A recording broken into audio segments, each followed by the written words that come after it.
And we're back. So welcome. We got another match 3 coming up. And Jarvis, which one's this? Uh, I asked you because I didn't know. So it appears to be. It looks. I'm yeah, we checking got real quick. Ziggy Stardust against DNSolver or Okay, well, DNSolver. the hands tell us everything. It's Sneak and Show versus Depths. So I nice knew one of them was combo-y matchup. Depths. Interestingly, the Depths player has a turn 1. Not something you see every day, actually. Yeah.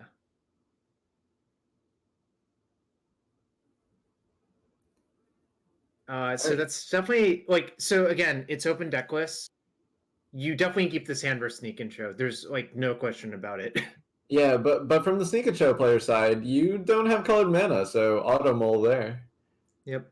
So a funny thing that can happen in this matchup is show and tell can backfire occasionally in very funny ways, right? Yeah, they can just get the combo under Force of Will pretty much. Yeah. If they just have one component in play, then now they can just have the other one. And we see just the full explosion here of just, okay, let me play this Hex Mage first. And then, given that it resolves, now I'll play the Dark Depths. Whereas if it got countered, it could potentially make more sense to play the Verdant Catacombs instead. Yep. Good sequencing. And another thing that could happen here is somehow, if all your stuff dies, you still have another Hex Mage in your hand.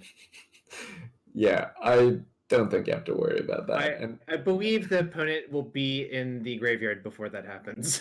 Yeah. I didn't even know players enter the graveyard, but we're going to have to make him. Yeah, I mean, remember, open deck lists, so you know there's no unsummon or chain of vapor or repeal. So one thing I do like about this is from the Sneak and Show player side, there's tons of decisions you normally make in a game of Magic. And normally I don't say anyone plays perfectly, but I think Ziggy played perfectly that game. I agree. Ziggy played perfectly. So hats off to him, but Curtis takes the first one. Yeah, that was a fast one. Yeah, at that rate, I'll be going to sleep in a few hours. All right, so walk me through the sideboarding here. So it appears Curtis is siding out Not of This World, Sylvan Library, Bojuka Bog for Trophy, Veil, Surgical. So some nice interaction. Yep. And Not of This World is not particularly interesting. It'll really only counter Echoing Truth? Yep. I believe it's normally there for Source of Plowshares and Caracas, but obviously you don't have to worry about either of those things in this matchup. And on the other side, it looks like the other person's more of an Omnitel build. So Veil got sided in, I think, for Preordain and something else. Yeah, one thing that's nice about playing Omniscience in this matchup is exactly what we were talking about before. Your opponent can have one combo piece in play, but if you play Omniscience, you play Emrakul, you take that extra turn. You play Gristlebrand, you're probably going to deterministically win with Cunning Wish. But yeah, I think it's going to be pretty straightforward still. I believe most of the time both players are just trying to go fast and there are minor amounts of disruption on both sides, but I kind of think it's sort of just a race to the top. Yeah, it does seem like Curtis this time has a very reactive hand. So, but he's going to try and piece apart with Thoughtseize and Veil of Summer, now this Duress. Yep. And he does have Sylvan Scrying, so he can get half the combo. But he doesn't know which half he wants, so he's going to kind of stall the game a little, hopefully inform which side of the combo he needs, and then cast the Sylvan Scrying. So you see Brainstorm here to hide something. One way that it could funnily backfire is if you hide the good card on top, your opponent could just Surgical your Brainstorm and make it all go awry, right? Yeah, a play that I find very funny.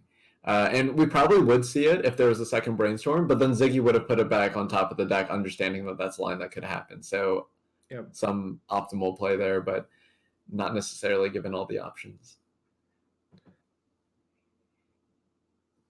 So I'm wondering if DNS will go for it here.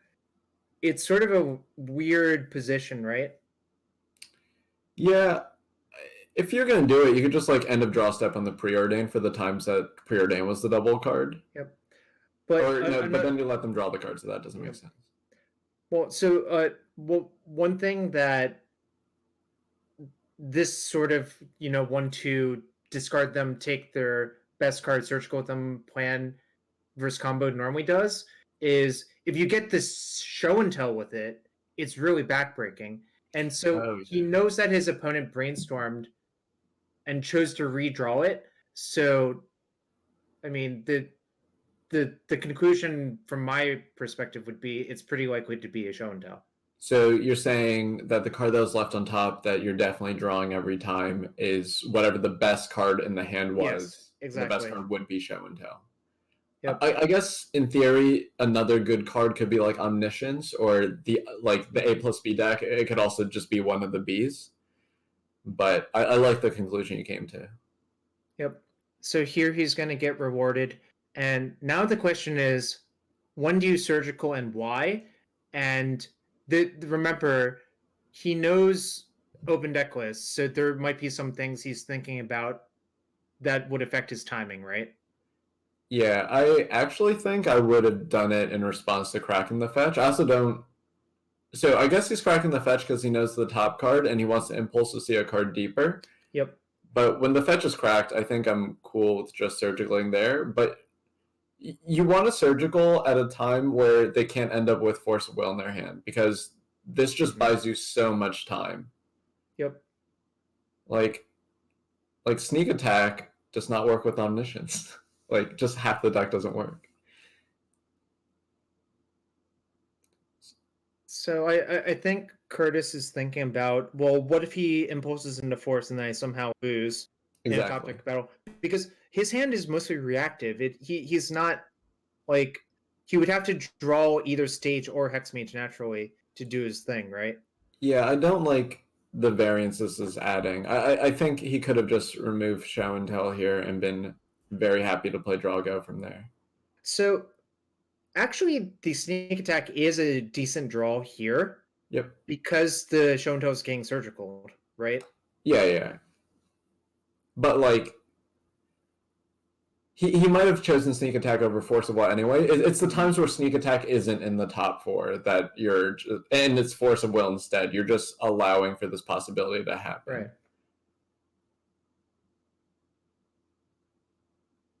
So now there's a lot of pressure on the Ponder and Draw steps to find a fat creature, like a big creature in time before Depths turns into Merit Liege, right? Yep. But he needs one more land before he can start removing a counter.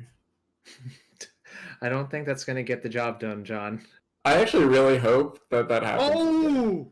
Yep, how good it is might that? happen. It might happen this game. Yeah, maybe. And obviously you take the cantrip here, I think. And that was a phenomenal draw. Yeah, that can borderline just be better than having drawn like Stage because there's a subset of time where they would just draw Emrakul. But here, Force of Will off the top. I do actually think it could be possible that like Cunning Wish is kind of the best plan at this point. I think Thawing Dark Depths can happen. Like I joke about it a lot, but it's a real thing. No, I think now it's definitely real. The only thing you have to worry about is Cunning Wish finding Echoing Truth that kills you before that. But there's also a Caracas, which forces a second red mana source, right? Yeah, so it's kind of a nice insurance policy, but there is a Scalding Tarn, so and you would have to find Emrakul too. So we're off to the races. Note Urborg lets all of your lands tap for black, which is kind of a key part of this. It's also kind of cool from the other side, though. You can use that Scalding Tarn, you can keep it up for Brainstorm, but you can still cast this Force of Will. Yep. Or Shuffle here after that previous Brainstorm when you know the cards were bad. So just understanding how Urborg works is very important. So do you play your land out? Because you're at 5 mana, playing the land goes to 7. If you draw Omniscience, that's 3 No, more you need turns. 10 mana, but I do agree with holding it until you would hit your 10th mana. Okay. That's it's City of Traders, of course. Wait, Hold on. Are we going to see Hardcast Griselbrand? Oh, with all the black mana. Wait, 1, 2, 3, 4, 5. So I think you're supposed to play the city then. Yeah, I agree, because then any mana source is Griselbrand. Yeah, he might not see the line. Urborg is like hard to remember sometimes. Magic Online does help you. Yeah, I can clearly see that Ancient Tomb is a swamp. He would have been able to cast Griselbrand. Maybe he sees it next turn. I mean, obviously it will get Caracas, but I think drawing 7 is really, really, really good, right? Yeah, I agree. Ironically, this duress does not help very much. Yeah, it probably just takes spell. I don't even know. I think what is actually going to happen is it's going to get Hardcast Force of Will. Oh yeah. That definitely makes sense. Why show him information?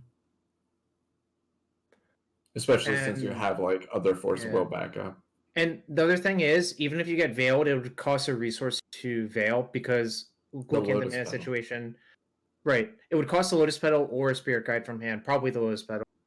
Yeah, Lotus Petal is kind of just like, unless if it's making black mana, but you have Urborg, it's just the same as Elvish Spirit Guide, except Spirit Guide stays in the hand. I think now Ziggy will realize next turn that he can cast the Griselbrand if he hasn't realized it already, because he tapped the deck plan for black, right? Classic Magic Online, outside assistance or inside assistance.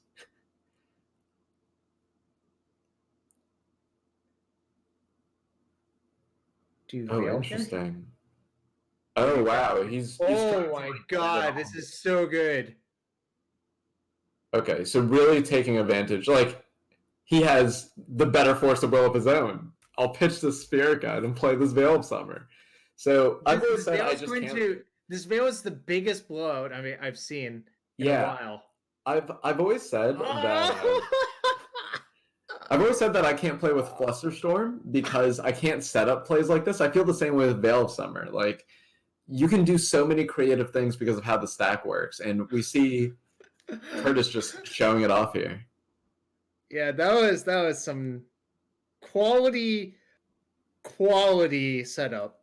Some powerful magics. Yeah, that was very powerful magic. Wait, but he played the Urborg. He does have Caracas though, so. Okay.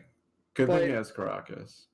If you let them play out the Gristle, they can draw into 2. No, there's not enough fast mana in the deck, right? Jeez. 1, 2. There's only 4 petals, right? Or 3 petal show and tell into Omniscience. Oh, so I think this is actually a mistake. I think I would have just. No, there are downsides to the other play that I'm describing too, but Hardcast Griselbrand off of Urborg is a nice one. Yeah, achievement unlocked. Those of you that have that bingo square, make sure you check it off. Show and tell is extracted, so you can't 3 petals plus show and tell. So there's this actually was checkmate. Never mind. Well, it's just it was still cool. Yeah, definitely cool, but sad for the Sneak and Show player here. Well, yeah, I mean, yeah, sad times.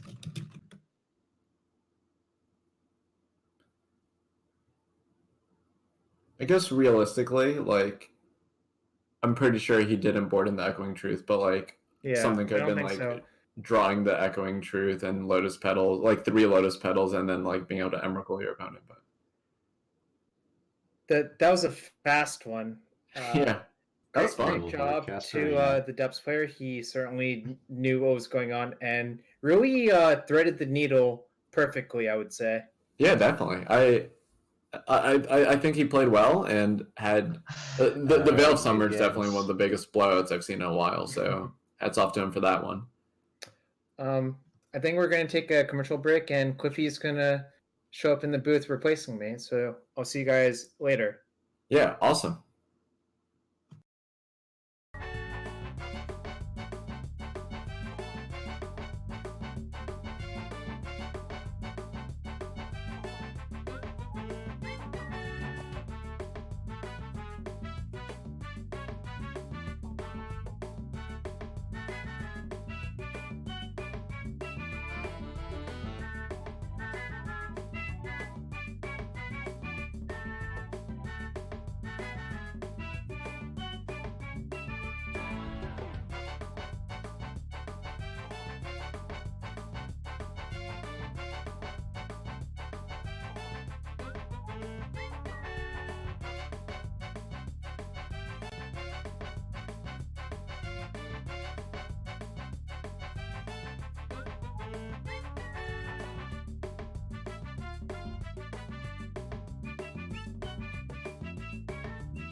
And we're back. So I upgraded, downgraded, side graded, but either way, with me now is Cliffy. So what's up?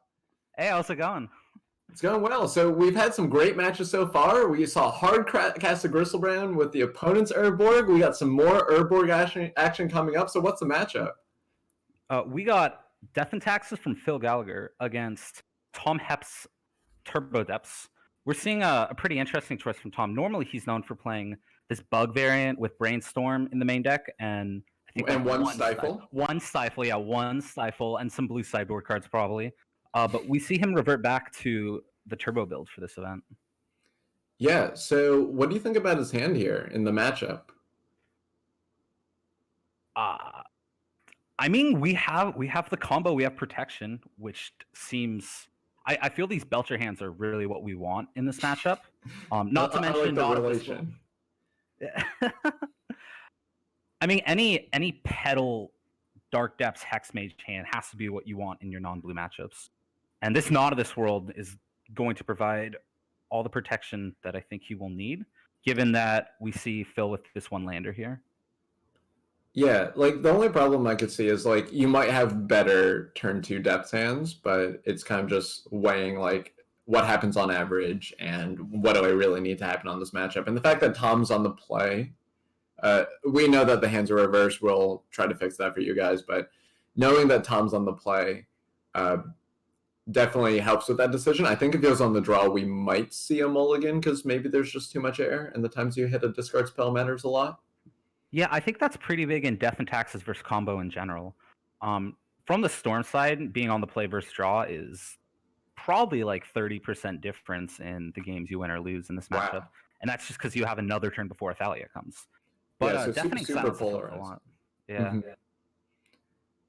So we see Tom draw a Thoughtseize, and we see him pause here, so he can still try to go for the turn 2, but now he has an extra piece of interaction. So, and keep in mind, Phil's not playing your traditional sort of Death and Taxes deck. His access to cards like Squadron Hawk, so his Dark Depths can actually just be blocked by Squadron Hawk, and Squadron Hawk Caracas, or Squadron Hawk with Mother Runes.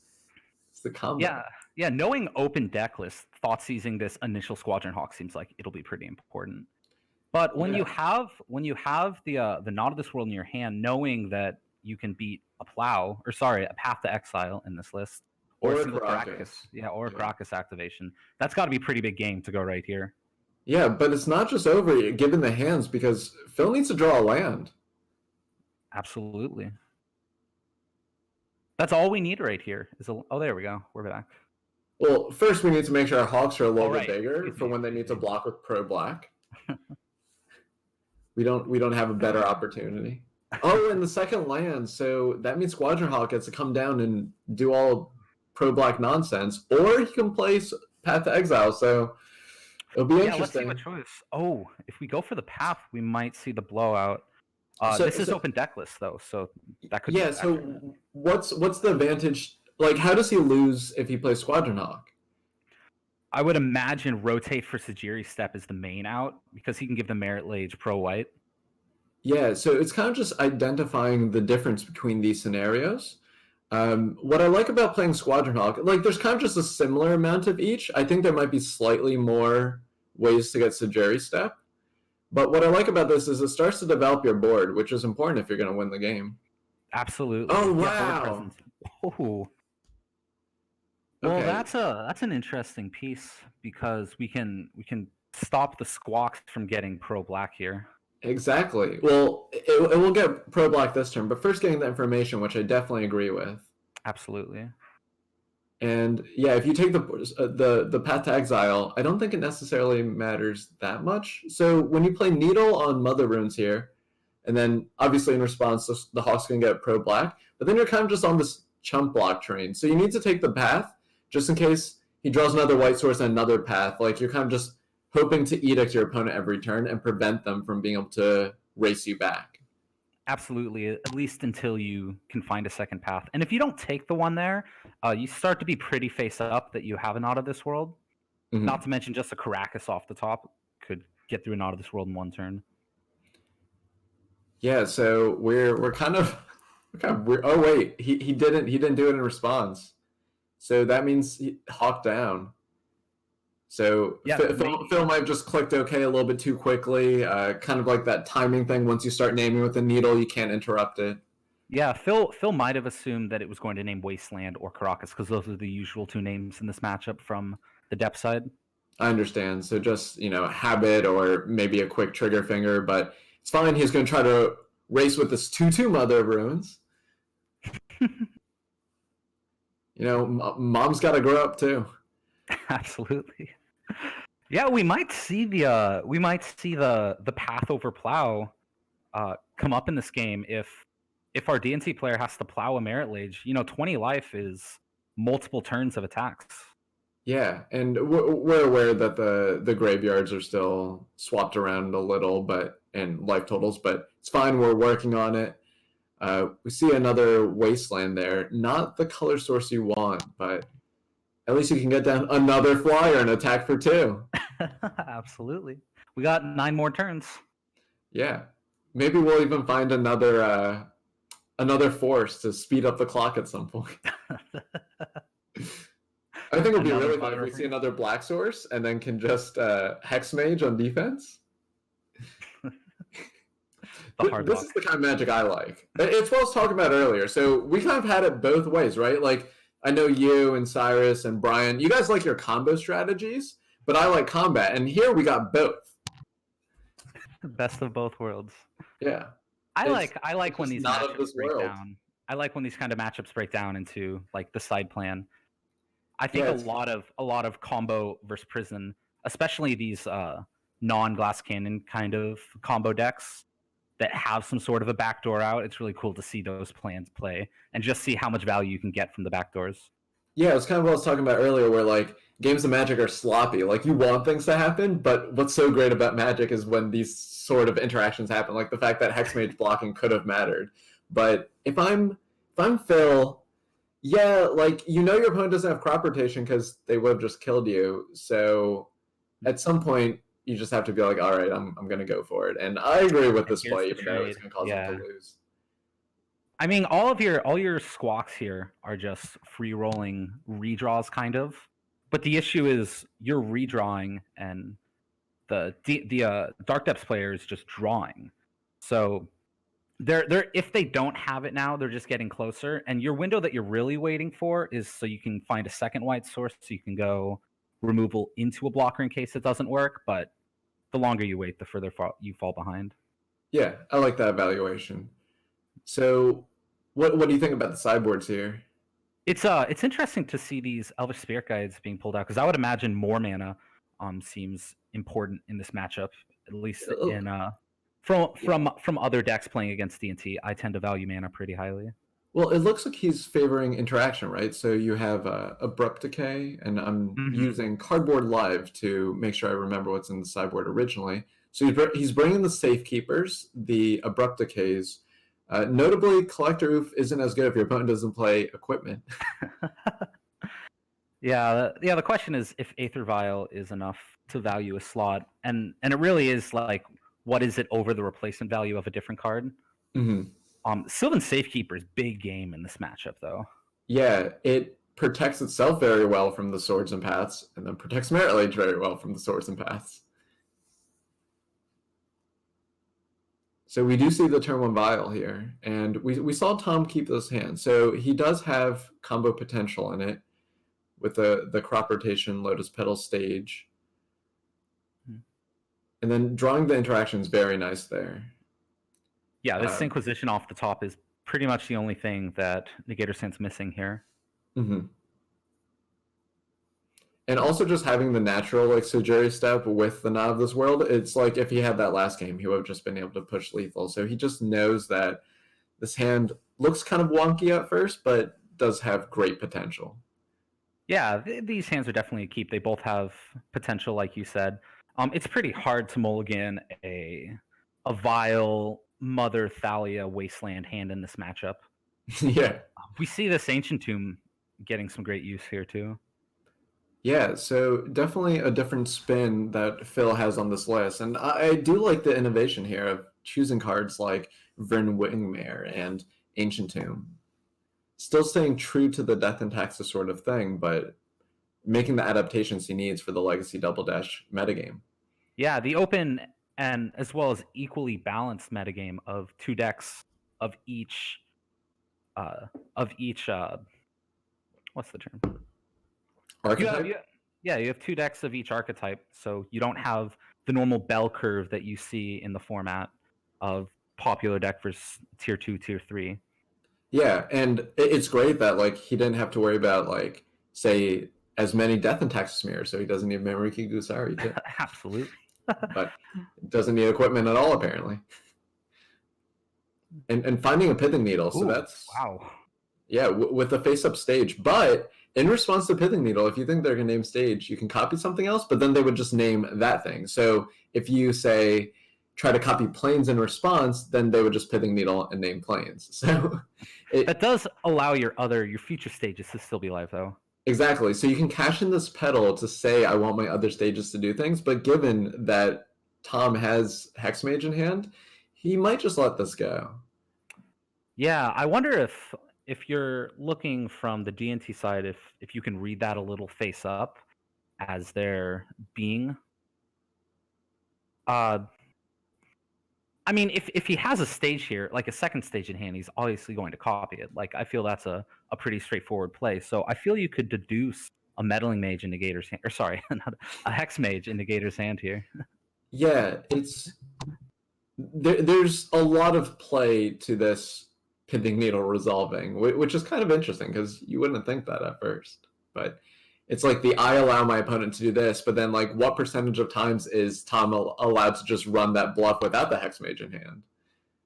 So we see Phil just saying, okay, I'm going to name the one that's face up. So now this stage is, and all future stages is just tap, make a colorless. All the better to crop rotation away. Yeah, that's another reason to just let this happen, is that you get to preserve your 1 green source with the Lotus Petal. So one thing that's worth noting, though, is look at the mana situation. You have a green spell in your hand, and you have double black, though. So, and you just have this Lotus Petal. So you're really hoping for a source that makes a colored mana. Second Not of this World, kind of taking up some real estate here. Yeah, exactly 1 card's worth, or 2 cards worth. 2. But the beatdowns don't come in quite that quickly, so we still got some time. That is true.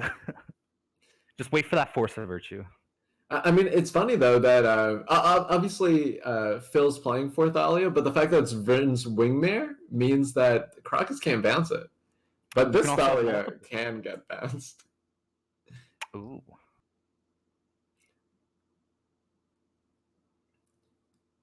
So, yeah, I guess we're just shoving again. I think it makes sense to at least vial it in on their upkeep, because you're using your Aether Vial as kind of a port for this Crocus if you continuously vial in the Thalia and force them to bounce it.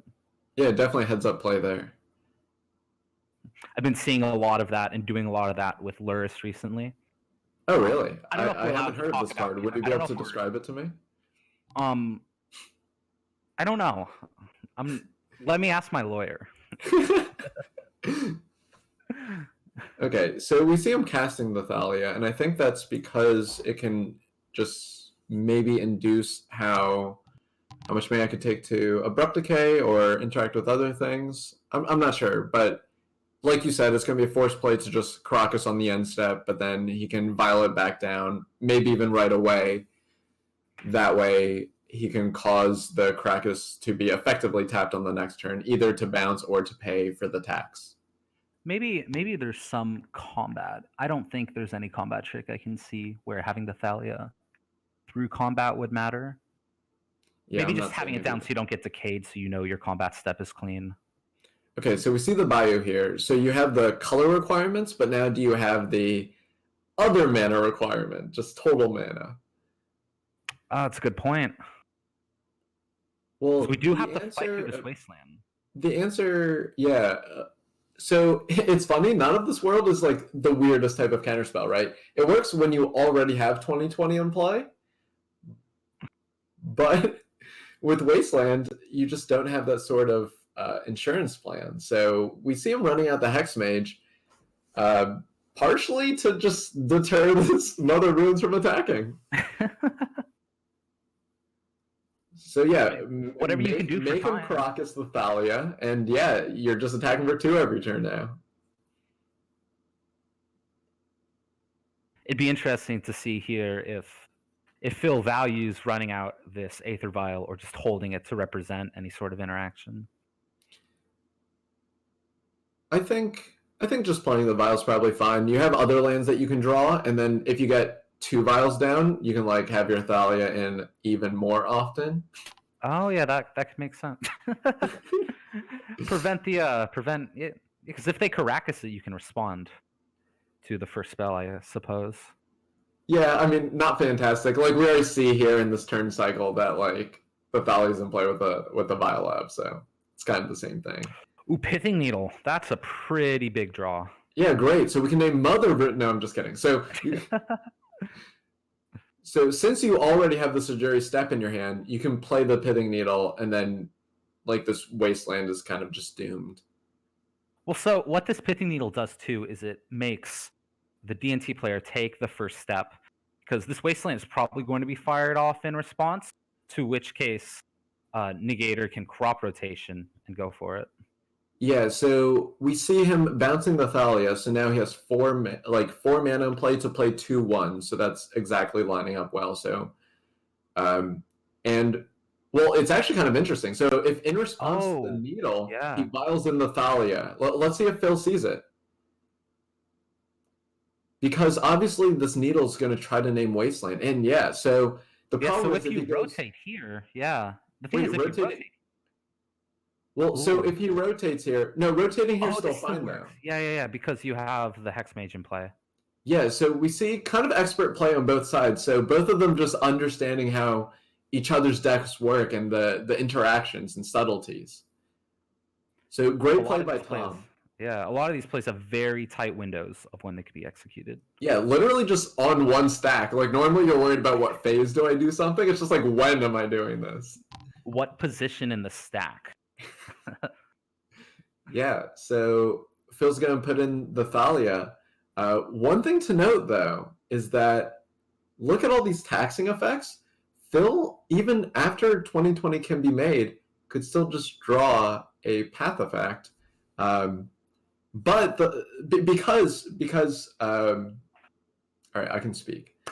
Because Hexmage needs to be able to target the Dark Depths on Phil's end step, that gives a window to draw Source of Plowshares or Path to Exile where there's no mana up for Tom. Yeah, Phil also would normally have the out of chaining the Squadron Hawks too for some rebuys, but the Sejuri Step in hand could come in handy for that. Exactly. So Phil actually still has a bunch of outs despite this needle happening. And man, it's gonna be heartbreaking if it's Path to Exile.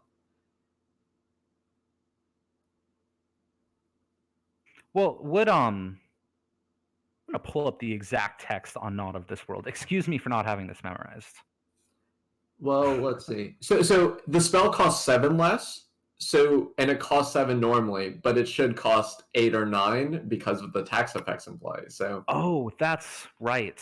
Yeah, it doesn't say it's free, but even if it was free, like if you're going to cast Force of Will into Thalia, you still have to pay 1. So no matter what, yeah. That's what I was missing. I guess in theory, Not of This World could have said it costs like 20 generic less, and then it would have worked. But why would they do that? Or if it was 7 less for each, you could create some scenario. And the second bomb is not what Phil's looking for. No, it is not. So that means the Wingmare is just going to have to stay on defense. The Pithing Needle's on Wasteland, so that means Mom would normally be able to protect the Wingmare. But like you noted earlier, the Sejuri Step's going to allow the 2020 to sneak past.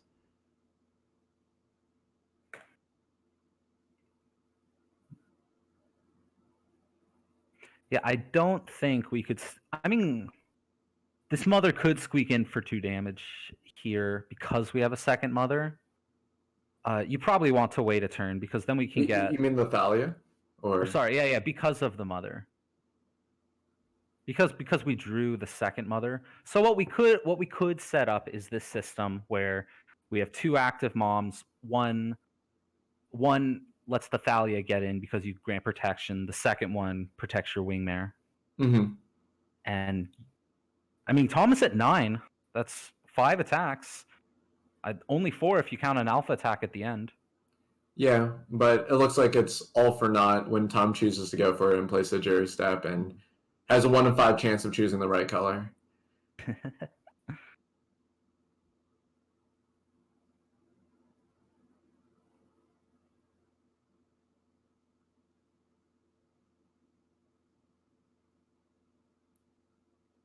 All right, the second guard defs tried to bait him, but there's no getting past this Merit Lage now.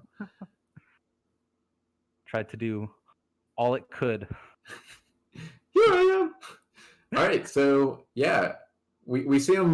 We see Tom Hep take the match. So some expert play. I really liked that pithing needle turn. I felt like there's just so much mastery that was going on there.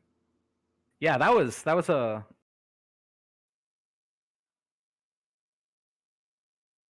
Both sides understood the intricacies of this interaction and what windows they had to take their lines. Yeah, definitely. So I think that puts us halfway through the night, right? Like that was match 4. So that was match 4. Awesome. So we'll be back for match 5 soon. But like, follow, subscribe if you're not already, and we'll be right back. Enjoy some tunes.